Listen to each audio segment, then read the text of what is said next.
이거를 지금 확산시키겠다라는 게 미국 디지털 자산 정책의 첫 번째이기 때문에 미국이 진짜 이걸 한다라고 하면 아마 중국은 더 꽁꽁 묶을 가능성이 높습니다. 이게 재밌는 게 뭐냐면요. 미국이 지금 하려고 하는 암호화폐 정책이 리쇼어링이거든요. 전 세계에 있는 비트코인 암호화폐 관련된 기업들을 미국에 와서 사업하게 하면 우리가 관리 감독하기도 쉬울 거다. 표면적으로는 이러는 거고요. 중국을 완전히 골로 가게 해버리겠다라는 전략도 여기 들어가 있는 겁니다. 다 뺏어오겠다. 비트코인이던 아니면 비트코인으로 사업하던 어떤 기업들이던. 그렇다면 이제 앞으로 비트코인 가격 변동이 어떤 그 내부적인 요인, 투자자들이나 이런 거보다는 제도적 재택, 그다음에 지정학적인 어떤 사건 같은 외부 요인의 영향을 더 많이 받게 되는 건가요? 사실 그 내부적 요인이라고 할 만한 거는 네. 반감기라든지 뭐 이런 부분들이 있어요. 그러니까 비트코인 블록체인 자체적인 문제 혹은 굉장히 오래전부터 암호화폐 투자를 해왔던 사람들의 어떤 그런 문제. 근데 요즘에 이제 나타나고 있는 현상은 뭐냐면 일단 첫 번째로 선물 시장의 크기가 엄청나게 커졌어요. 그때그때 조금 비율이 다른데 많으면 현물 시장 크기가 1, 선물 시장 크기가 9. 이런 정도로 차이가 날 정도로 그러니까 선물 시장이 커졌다는 거는 자체로 기관 투자자들이 굉장히 유리한 환경이 된 거예요. 그래서 지금은 사실 이제 선물 시장이 또 어떤 날은 현물 시장을 또 움직이기도 하는 거리가 몸터는 듯. 그렇죠. 그런 상황이 지금 됐고 또 하나는 그럼에도 불구하고 그러면 반감기가 왜 이슈가 됐었냐면 원래 전통적으로 비트코인 시장에서 계속 꾸준히 매도를 하는 이 세력이 채굴자들이었어요. 채굴자들은 채굴하는데 비용이 들어가니까. 근데 이 채굴자들한테 주는 돈을 반으로 줄이면 주기적으로 나오는 시장에 나오는 물량이 또 줄어들 가능성이 높지 않겠습니까?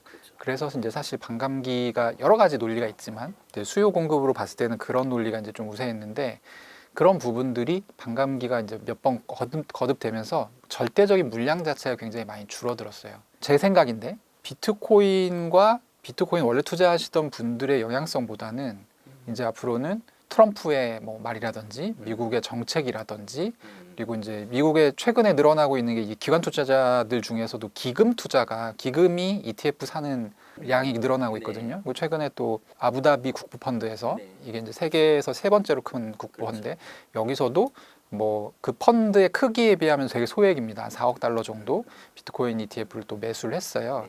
근데 이게 사실은 금 ETF 확산 그 역사를 보면 경향적으로 이렇게 쭉 늘어나는 경향이 있거든요. 이게 자리가 잡히기 전까지는. 그래서 결론부터 얘기를 하면 지정학적인 이슈도 그렇고 그리고 이제 더 원래 레거시한 어떤 경제 영역의 영향을 비트코인은 앞으로 더 많이 받게 될 거다. 그럼 그 시장이 더 커지니까 더 그럴 수도 있겠네요. 그렇죠. 제도권에 많이 또 편입도 되기 시작하는 거고요. 그렇죠. 지금까지는 비트코인의 가격 변동성에 영향을 미친 요소들이라고 하는 것은 내부적인 요인들이었다고 저도 봐요. 투자자들의 심리가 어떻게 되냐에 따라서 거의 100% 영향을 미쳤던 것 같습니다. 그게 조금 이제 희석된 게 2020년, 21년 불장이었고 왜 그랬냐면 그때까지는 비트코인은 그냥 비상간 자산이었거든요. 어떤 주식이나 채권이나 부동산이나 뭐 미술품이나 이런 기존 전통금융 시장에 있는 자산들과 비교했을 때 어떤 연관을 시킬 만한 그런 요소가 없기 때문에 그냥 저거는 그냥 저거대로 가격 가는구나. 따로 노는 시장이었어요. 네, 따로 노는 시장이었다는 거죠. 그래서 이제 기준금리와의 어떤 그런 연관성을 따지는 것도 사실 역사가 그렇게 깊지가 않아요. 근데 이번에 요즘 보면은 이제 비트코인 가격을 그 연준 의장의 정책 결정이라든가 기준금리를 보고선 굉장히 많이 예단을 하잖아요, 우리가. 그래서 이제 외부적인 요인이 상당히 많이 껴 들어오게 된 상황이라는 거죠. 이 비트코인에 대한 내러티브가 상당히 이제 이 기존의 전통 금융시장에 있는 자산들과 비슷한 그런 요소를 갖췄다라고 이제 보는 건데 뭐와 비교하냐에 되게 차이인 것 같아요. 예를 들어서 나스닥 지수는 요즘 뭐 매그7 주식들이 거의 이끌고 가고 있지 않습니까? S&P 500 지수로도 봐도 매그7이 차지하는 비중이 상당하죠. 수익률을 봤을 때. 근데 이 매그7 주식들이 떨어질 때 비트코인 가격도 같이 떨어진다. 김동환 대표님 말씀하신 것처럼 하이 퍼포먼스를 낼 수 있는 테크주 약간 그런 성격을 가진 거를 비트코인이라고 보는 시각도 시장에 존재를 해요. 굉장히 혁신적인 기술이다라고 보는 거죠.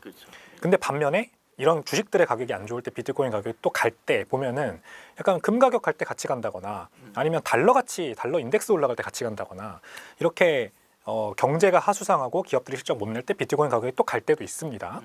이럴 때는 이제 안전자산으로 평가받기도 하는 거죠. 그러니까 해지 자산으로서의 수요도 분명히 일부 기관들이나 개인들한테 분명히 존재하는 겁니다. 그런 면에서는 안전자산이면서 위험자산이다. 그렇죠. 볼 수 되는 거예요. 그렇죠. 그래서 이제 외부적인 요인, 내가 어떤 목적으로 비트코인을 투자하냐에 따라서 혁신주, 혁신 성장주에 투자하는 내러티브로 나는 여기 발을 담그고 있다라는 사람들이 모수가 크면 비트코인 가격이 나스닥 할 때 같이 가는 거고, 그게 아니라 나는 금처럼 안전자산, 해지용 자산으로 가지고 있으려고 하는 기관들이나 큰 손들의 수요가 늘어나면 이제 뭐 주가는 떨어지더라도 비트코인 가격은 같이 가는 그런 이제 외부적인 요인이 굉장히 역할이 커지고 있는 거고요.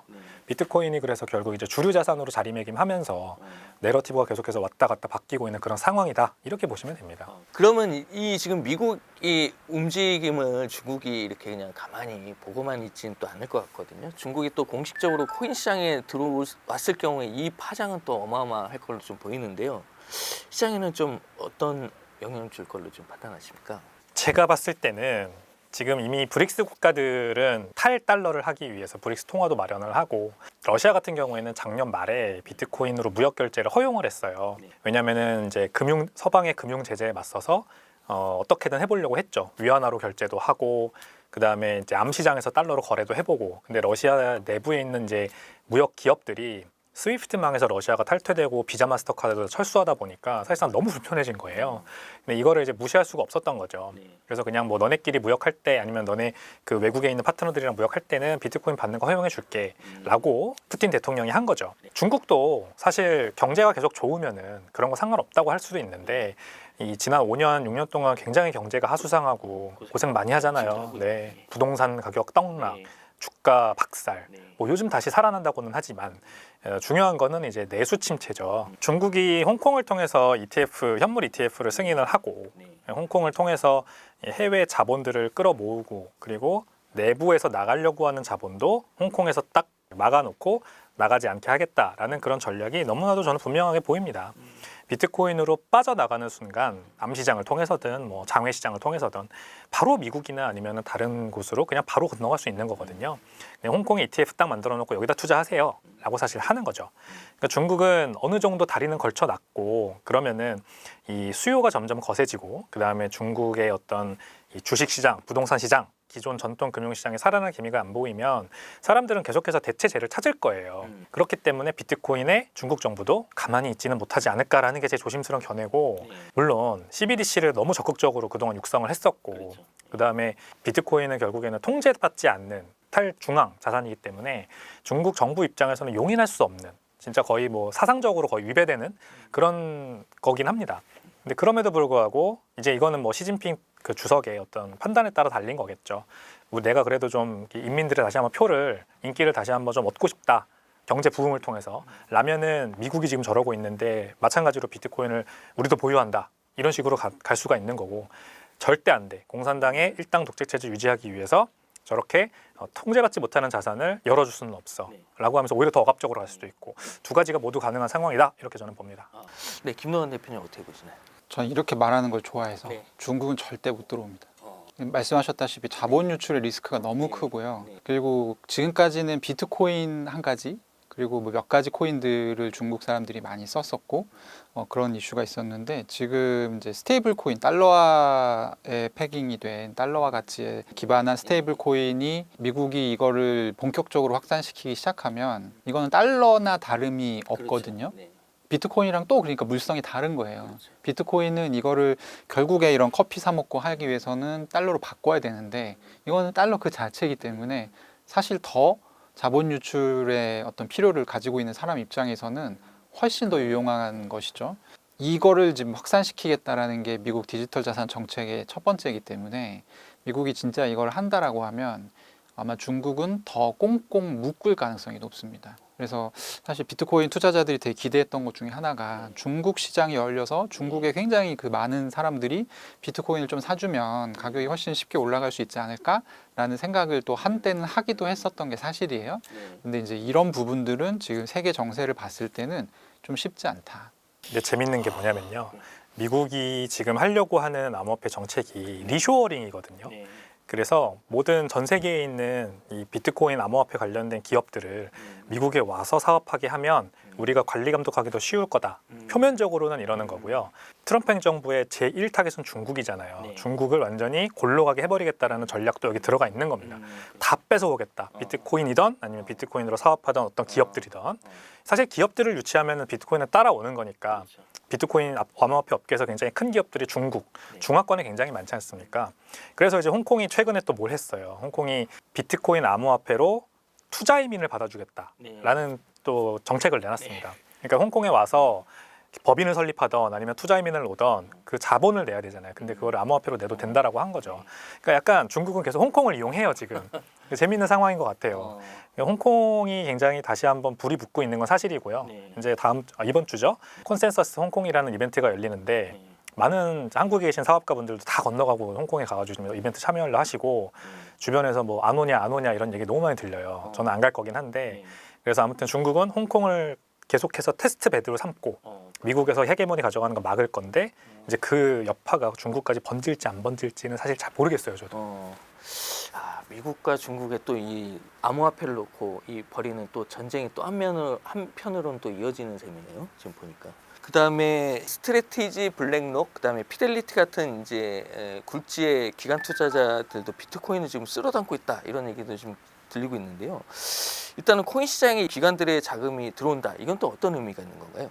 기관 투자자들은 대부분 포트폴리오 투자를 하거든요. 그러니까 포트폴리오 투자가 뭐냐면 나눠서 투자한다는 거죠, 자산을. 그렇죠. 나눠서 투자한다는 의미도 있고 네. 그러니까 묻지마 투자예요. 그러니까 이 자산의 속성에 따라서 그냥 묻지마 얼마 퍼센테이지를 맞추는 거예요. 그래서 이 퍼센테이지를 유지합니다. 그래서 가령 뭐 특정 자산이 크게 가격이 오른다. 그럼 좀 팔아요. 대신에 이제 애초에 설정해 놓은 그 퍼센테이지를 그 지키는 비중만큼 계속 오버하면은 팔고 줄어들면 채워넣고. 그렇죠, 그렇죠. 근데 이제 비트코인 같은 경우는 아예 이 기관 투자자들의 포트폴리오 전략에 산입된 적이 없기 때문에 일단 들어갈 때는 굉장히 이득이 있어요. 사기만 해야 되거든요. 그렇죠. 일단 뭐 0.5% 사봐. 그러면 이제 다 모든 기관 투자자들이 다 0.5%씩 채우면 그게 굉장히 큰 돈일 거잖아요. 그런 측면에서 가격이 올라가는 수급을 굉장히 자극하는 측면이 있고 또 이렇게 되면 일정 비율을 또 보유를 해야 돼요. 어떤 의사결정이 있기 전까지는. 그러면 이게 또 완충 역할을 해줍니다. 그래서 기관 투자자들이 이렇게 가져가는 것은 저는 굉장히 좋은 영향이라고 보는데 기관 투자자들 중에서 갑자기 막 하마처럼 엄청 막 사기 시작해요.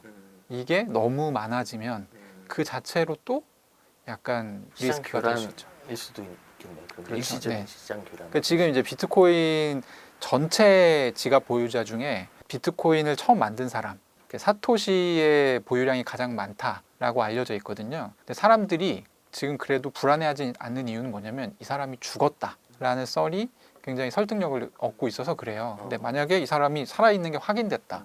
그러면은 거의 뭐 100만 개 정도의 비트코인을 이 사람의 의사결정에 따라서 시장에 이 사람이 던진다. 그럼 이제 굉장히 무서워지는 거죠. 그런 부분들이 있기 때문에 그러니까 비트코인 자체의 어떤 철학 자체가 탈중앙화 철학이 굉장히 강하게 반영되어 있기도 하고 그래서 기관 투자자들이 들어오는 건 너무 좋고 고마운 일이다. 근데 누구 하나가 너무 많이 가져가는 건 그 자체로 불안 요소가 된다. 일단은 기관 투자자들이 요즘 좀 힘들죠. 왜 그러냐면 작년에만 S&P 500 지수가 수익률이 20%가 넘었습니다. 그래서 요즘은 개인 투자자들이 눈이 높아진 거예요.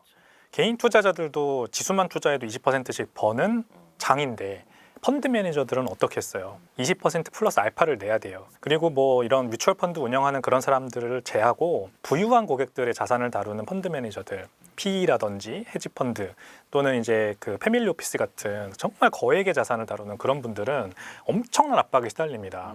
야, 내가 지수 투자해도 너보단 돈 잘 벌겠다. 이런 소리를 듣는 세상이 지금 1년 넘게 이어지고 있어요. 그래서 이런 사람들은 이제 대체 자산을 찾아 나선 지가 꽤 됐습니다. 그래서 KB은행에서 나오는 부자 리포트를 봐도 이 부자들의 귀금속 대체 자산에 대한 그 선호도가 순위를 계속 올라가가지고 막 2위, 3위까지 지금 올라가거든요. 이런 거를 봤을 때 이 펀드 매니저들, 기관 투자자들의 비트코인에 대한 수요가 왜 올라가는지를 알 수가 있는 대목인 거죠.